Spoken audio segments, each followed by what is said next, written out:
beautiful. We can tell you about Peoria, land of the corny gag and the bulldozer.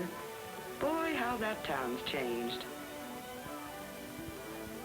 And there are the northern factory towns like Elgin, working round the clock so that you'll have all the time you need.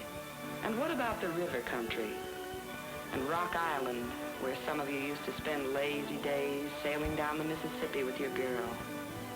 But where life is focused now on the big guns made down at the arsenal.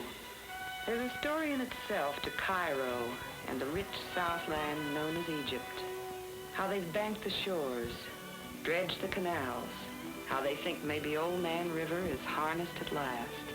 And we can't skip the war towns like Park Ridge, where overnight the cornfields turned into airfields, where every day now C-54s get out and try their wings. Springfield, mirror of the whole state, where long stretches of wheat lie over the coal mines, where war plants roar against the screech of railroad yards.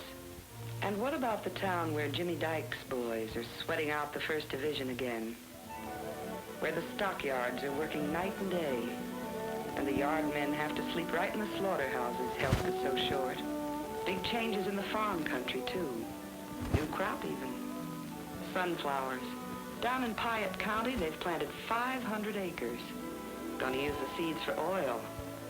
Maybe breakfast food, too. Yes, to tell the story of Illinois, there's town and river and corn and coal. Too rich a land, too much to choose from. So we blindfolded ourselves, stuck a pin in the map, and came up with a little river town down by the Ohio. Name of Golconda. And we're sort of glad we did, because Golconda's a kind of toy-sized Illinois all itself. This is the moment in Golconda's day. She wakes up mornings to the 618 roaring through her quiet fields.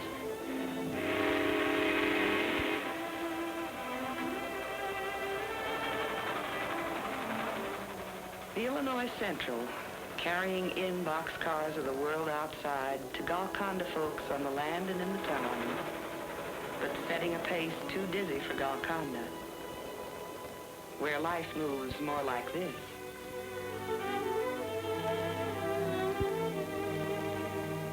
Quiet town, old town.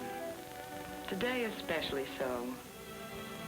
Its youth has gone to the bone ends in Cologne. Ask Ed Wallace, station master. He can tell you how the breath of life has left the town, but the motions of life keep on. Ed'll be 2 minutes early for the 618. He has been for 30 years. Ed's on the draft and ration board, and all the threads of Golconda's life pass through his calm, firm hands. Well, she's on time. Up goes the stop arm. There's Ed to greet the engineer. This is pretty big business here. Everyone takes it seriously, and there's no time lost. Wheels grind to a stop, and this conversation takes place every morning. Well, Paul, what do you have for me today? 4 sacks of feed, 3 bundles of leather, a sack of mail, just the usual things. And that's it. Ready? Okay, let her go.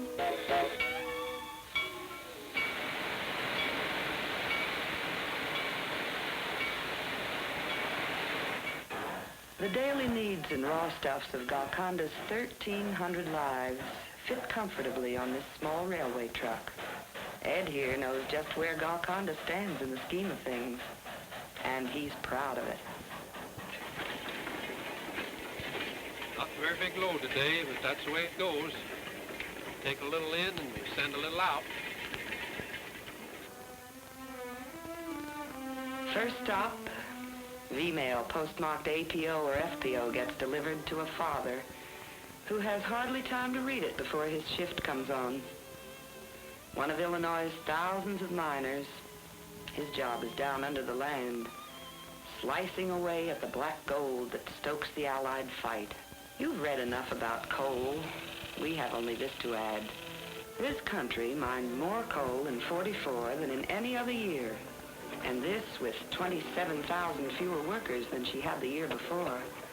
But Illinois lives on the land, too, on the rich black topsoil that yields wheat and rye and oats and corn like you'll find nowhere else in the world. Good land that nurtures Golconda's only blue bloods, the sleek cattle that give thick cream, sweet as a berry, and fresh, fragrant butter. Just the same chores, done the same way you farmers used to do them before you traded overalls for suntans and skivvies. Weighing, pouring, canning, and shipping to become the powdered milk you had at chow last night. Sundown, the long silver cans ride back to the station. A fair trade for the feed sacks that came in on the morning train. Golconda's no boom town. The glove factory's been there some time. But now it's GI gloves, made by ex-servicemen and the girls of Golconda. They don't have much to do nights and days. They're mostly accounted for down here, shaping and stitching warm leather mitts. The kind you Navy Joes wear on 0 days. And now a fourth export. 75 empty places at the supper tables of Golconda, last count. And more coming. Remember when you left with those greetings from the president and the sewing kit from Aunt Lucy and the picture of your girl?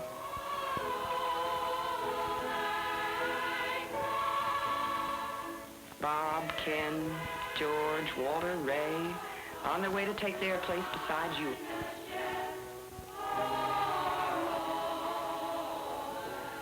A song, a simple Godspeed from their friends, and they're on their way.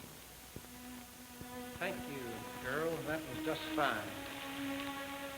I'm sure the boys will carry this song wherever the Army and Navy chooses to send them.